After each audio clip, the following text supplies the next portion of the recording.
You doing? Hey, just finishing this claim to get Dave back on the road. Nice. I wonder what Dave's doing.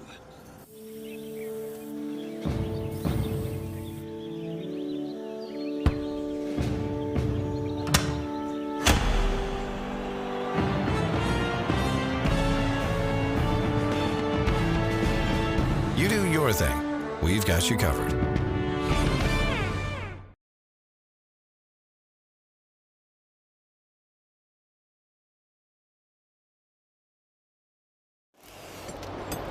Hey, is the power off on this? I don't know. Just take it off. Safety violation, unsafe work conditions.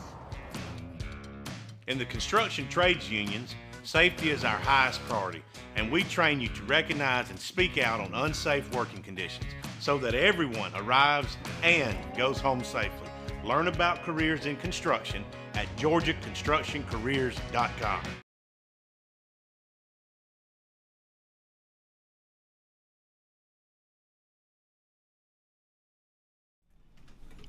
Good afternoon and welcome to the 363rd episode of the Alfa Insurance Georgia Prep Sports Drive for the GHSA State Title.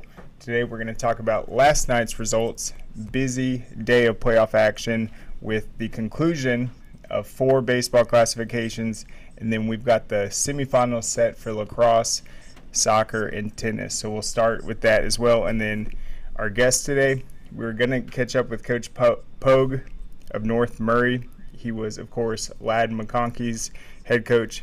I believe he's going to come on Friday. He had a confliction, but obviously their program's very excited that Ladd was able to go early in the second round. And a lot of people are going to say they're going to give a lot of credit to Georgia for taking a chance on him, but no one was a bigger advocate for Ladd McConkey than his head coach, who relentlessly recruited him and convinced ultimately Georgia to take that chance on him. So I want to talk to him. I know he's really excited. Ladd was a special player there and led them to the quarterfinals. And honestly, North Murray's just been a really fun team each and every season. You look at their schedule year by year. The Ladd year was obviously special. They reached the quarterfinals for the second time in school history, but man, every season they have these shootout games, these 48 to 45s, a lot of rivalry games. So I know they're going to have another exciting season. But our guest is going to be Matt Kemper of Etowah. They're coming off a 4-6 season. He's been there, I believe, about 5 years now. He's been around coaching at Pope. He actually took over for Coach Svella, who moved to the state of Georgia, led Etowah, and now he's the head coach at West Forsyth. And we're also going to have Corey Mobbs on the show, and he had the job at Lanier High School when it was pretty much brand new.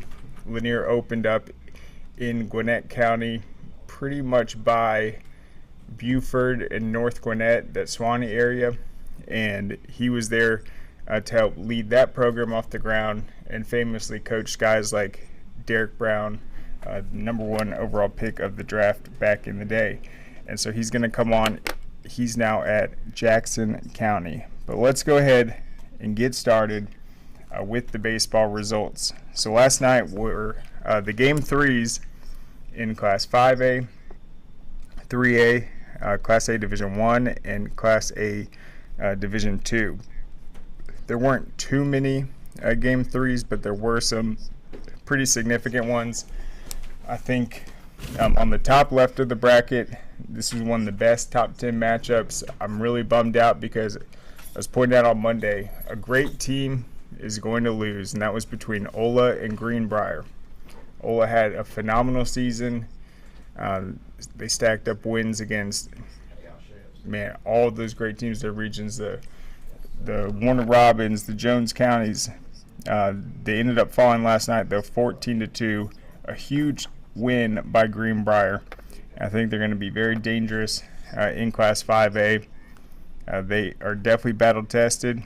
They're going to advance to play Kell.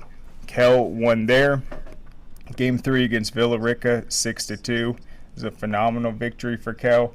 They've had a roller coaster season, but they've had some signature wins, and that was a big one. Season on the line. Villarica was phenomenal, 27-3 team, and they handled the pressure and came through with a big victory. So that's massive. McIntosh, they swept their series. So did Loganville. The other game threes last night were Ware County. They ended up dispatching Union Grove 9-1. I had a feeling Ware County was going to come through on that one. They lost the first game 5-1, turned around with 11-5, and then dominated last night. All right, so in Class 3A, Mary Persons won its game 3 against Columbus 10-4 last night. They will take on Wesleyan. You had Pickens rallying for a 10-0 win over Hebron Christian. It's a huge win for them in 3A. I have Pickens at number 3 in the classification, and they're going to play defending state champs Harlem next. Oconee County beat Ringgold in Game 3 last night, 9-4. Thomasville had a 6-1 win over Pike County. All right, so now let's go to Class A Division 1. This was definitely an intriguing one last night. Defending state champ Prince Avenue Christian lost Game 1 against Whitfield, won Game 2 9-1, and then last night utterly dominated, put their aces on the mound. 13-0 victory. Doesn't get more rock solid than that. So they're going to advance to host Bleckley County in the second round. The other matchup in the Sweet 16, this would be the Elite 8. Crawford County is going to play the Weber School after their victories. Tallulah Falls defeated Pepperell 6-4 last night in a Game 3. I guess you could consider that a minor upset, but that was, I think, a number 3 versus number 6. It was a top 10 matchup, but a huge win by Tallulah Falls nonetheless. Swainsboro defeated Heard County in Game 3, a 6-5 thriller. Kings Ridge Christian beat Social Circle 11-0 after falling 4-2 in Game 2. And then finally, number 2 ranked Irwin County scored a 14-2 win over Dublin. This is a big win for them. They lost 5-1 Game 1, and then check out these scores: 22-9 and then 14-2. So it's a great response by Irwin County. They are ranked number 2 behind Prince Avenue. But as you just noticed, the number 1 and number 2 the number 1 and number 2 ranked teams in Class A Division 1 both got pushed to Game 3s in the first round. All right, so then Class A Division 2. All right, hold on one sec. And I said first round, I meant second round. So, yeah, they're going on to the Elite 8 now. All right, in Class A Division 2, the Game 3s last night, Charlton County, 10-0 win over Miller County. Mount Zion Carrollton defeated Johnson County 5-4. That would be considered an upset based on the polls. You had Lake Oconee Academy defeating Christian Heritage 7-3, big win for that team. And then Bowden, a 3-2 win over Washington Wilkes. And then the final one, Lanier County, they were ranked, I believe, number 9, defeated number 3, Baconton Charter 10-6. So that was a huge win for Lanier County. All right, so let's go to tonight's matchups, starting in Class 7A. And the key one for me before we go bracket by bracket is going to be North Paulding against Parkview. And Parkview is last year's state runner-up. And then North Paulding actually made it to the semifinals last year. They beat Walton in the Elite 8, and then they fell to Lowndes. Very close series. It was 2 games, but it was about 1 run each game. So they fell to Lowndes, and then Lowndes used that victory to then defeat Parkview. So both of these teams last year lost to Lowndes. They have phenomenal records this season. Let me just pull up this bracket real quick and go over their resume. But I think this is going to be a huge series. And obviously, the key for North Paulding, they got to steal one of these games and put the pressure on Parkview in a Game 3 situation. Obviously, a sweep would be ideal, but they've got to apply that pressure because Parkview is going to be a slight favorite in this matchup. All right, so Parkview heading into this matchup, they are 27-5, 13-2 in Brookwood, but they avenged that with 2 straight wins to take that series. They fell to Dunedin, a school out of Florida. They actually defeated IMG Academy this year. Last year, if you remember, they lost, I think it was 15-5, and that game was decided in, I think, 4 innings. They lost to Newton, but they rallied to beat them 2-3 in the series, and then they lost to Buford, who's obviously still in the state playoffs. So those are Parkview's 5 losses. They've avenged most of them, and the other ones just out of state. North Paulding is 20-10. At one point, they were cruising around at number 4, heated up, and then Hillgrove ended up being the team that surpassed all of them. They were 7-5 in Area 3 and took that number 2 seed into the playoffs. In the last round, they defeated Campbell 11-1, 14-3. So we will see who ends up taking that matchup tonight, but that should be a very good one. And then let's pull it up. All right, so in the top left, you're going to have Grayson as the number 3 seed at East Coweta. Forsyth Central at Walton. Forsyth Central almost won the region championship this year, but they got surpassed by South Forsyth, who ended up pulling it out at the end. Brookwood and Hillgrove, very intriguing series. How good is Brookwood? They won 1 of 3 against Parkview, but that region obviously was so tough. This is going to show how good those 2 powerhouses are. West Forsyth is going to take on Buford. Once again, West Forsyth split every single series in its region this year, ended up getting the number 3 seed, but then had a sweep over Peachtree Ridge in the first round. So I feel like the fact that they've won the 3-game series each time it went to it, but have also split, they have an opportunity to win game 1 and then put their ace on the mound game 2 as a gamble, trying to win right then and there, rather than save them for a game 3. I feel like they're going to watch that pitch count and be very aggressive against Buford to try to steal that 1 in 2 games. All right, Cherokee is going to North Gwinnett. North Gwinnett, I believe, made it to either the quarters or semis last year. I believe North Paulding was the team that ended up beating them, but they were right there in it.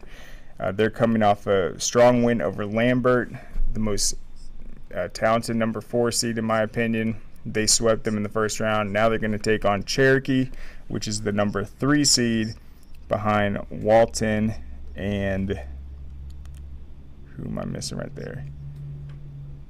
Not Kennesaw Mountain. North Cobb is the number 2 seed. So Cherokee's number 3 behind them. North Paulding, Parkview. The winner is going to play the winner of Cherokee North Gwinnett. And then you got Decula and South Forsyth, and then Harrison against Lowndes. Should be a good one right there. Harrison beat Carrollton on the road in the first round, and then Lowndes has been rock solid. They played Newton in the first round, which is a team that's new to the playoffs. I don't know if Newton has ever made the playoffs before, so you can't judge too much by that. This is going to be a tough series, though, against Harrison. All right, so 6A will also get started tonight with an opportunity to earn a spot to the Elite 8. Once again, 5A, 3, A1, A2 have already set the Elite 8. Tonight is 7A, 6A, 4A, and 2A. All right, so defending state champion Houston County is going on the road to Evans. They are the number 2 seed behind Tift. Noonan should be a really good series. I got to say Noonan's going to be the favorite. They're ranked higher. They've been the hotter team as of late, but Lassiter, as the number 3 seed, has played a really difficult schedule, and they seem to always be able to make a playoff run. Thomas County Central at Woodward Academy. Pope is going to host number 4 seed East Paulding after their 3-game win over Appalachia. Tough matchup right there. So North Forsyth is the number 2 seed out of Region 8. Appalachia was the number 1. They got upset by East Paulding, and so now North Forsyth is the last team standing from Region 8. Academy is going to Neers. That will be another great matchup. Neers at one point won 24 straight games this season. And then you got Habersham Central at Etowah. A lot of people are saying Etowah is the team that can give Houston County a run for its money. They have some of the best pitching in the state, and that was why that Kell win was so impressive over them, because they had their aces on the mound. They are beatable, but when they are clicking on all cylinders, that pitching is just next level. They beat Roswell 4-0, 4-2 in the first round, and then you got Tift County and Brunswick, a great South Georgia matchup. Tift County is that number 1 seed, and if they advance, they're going to get that home field advantage throughout the rest of the playoffs, which will be huge regarding travel, especially in the Game 3 scenario when you got to go back and forth. All right, so we already talked about 5A. Let's talk about 4A really fast. All right, the big matchups to watch. Stars Mill against Benedictine. Stars Mill is the premier team. They're in the top seed out of Region 4, but Benedictine is always tough, and they have made it to the state finals. They've won state championships. They're going to have their aces ready to go, but Stars Mill is the favorite. Let's just see if they're able to complete the sweep. Seconder and Heritage Catoosa. Can the Jags continue to make history in just their second season and advance to the Elite 8? That would be pretty special. They beat Pace Academy in 3 games of the first round. North Oconee and Westminster. I don't know how long these 2 programs are going to be in the same classification, but this has almost turned into a rivalry, especially in the spring sports. They routinely have gone up against each other in lacrosse. They're probably going to match up, and these are probably the 2 deepest, all-encompassing athletic programs in 4A, and they're going up against each other in the second-round matchup in baseball. So a lot is on the line for 2 teams that are probably in the hunt for the Directors' Cup this year, and so that would be huge in the standings. Perry against Whitewater. Whitewater's the number 4 seed, but they outscored Cairo 27-5 in the first round. Perry has been ranked as high as number 4, and they will be favorited, but Whitewater, as we mentioned, dangerous number 4 seed out of that Stars Mill region. Cherokee Bluff, that's a team that has made it all the way to the finals multiple years, where they've ended up falling short to North Oconee, who won their state title just 2 years ago. They're going to play Cedartown. It'll be a tough matchup, but this could be the year where Cherokee Bluff finally knocks on the door and gets that state title. LaGrange and Wayne County, that's actually a top 5 matchup right there.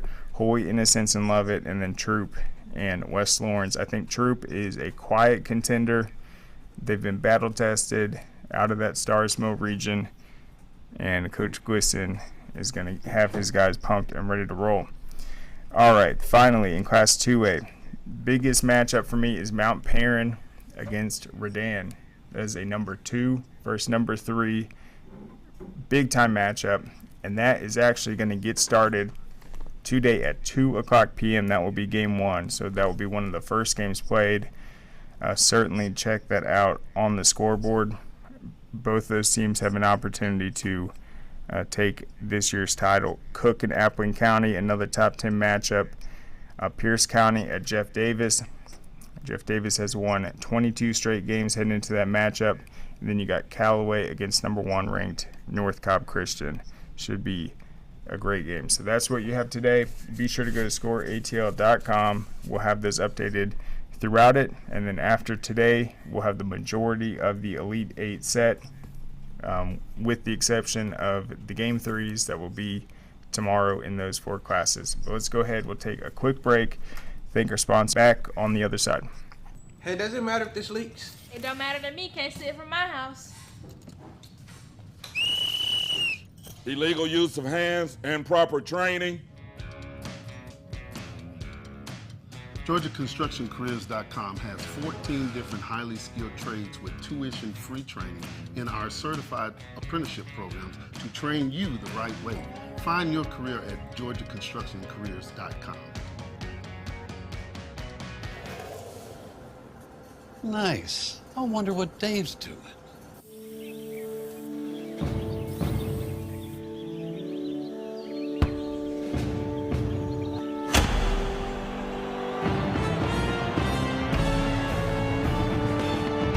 Welcome back. So let's talk about the lacrosse state playoffs and last night's big results. Walton, after having a bye in the first round, they defeated Mill Creek 10-9. Now they had to play Harrison last night, and they came away with a huge victory. Really appreciates the art of the game. So I knew Walton was going to be scary this year. The problem is they've had a lot of very tough playoff exits the last few years, where they have admittedly come short of their goals. So this was a huge win, and we're back in the semis, said Griffin Spots. It's very hard to get there. So many things can go wrong in a year. Injuries can happen. So I'm for the Raiders, who defeated the Longhorns in the championship game in 2019 and lost to them in the title contest in 2022. I was at that 2019 game at Fifth Third Bank Stadium. It was unbelievable how many former Walton lacrosse players came to see them win their second all-time state title. So there's a lot of history between these teams. Lambert is a great team, and I have a lot of respect for them, Spot said. We'll see if we can beat them or not beat them. I guess that's how sports go. Evan Faber scored 5 goals, and Chris Corral added 3 goals, while Carl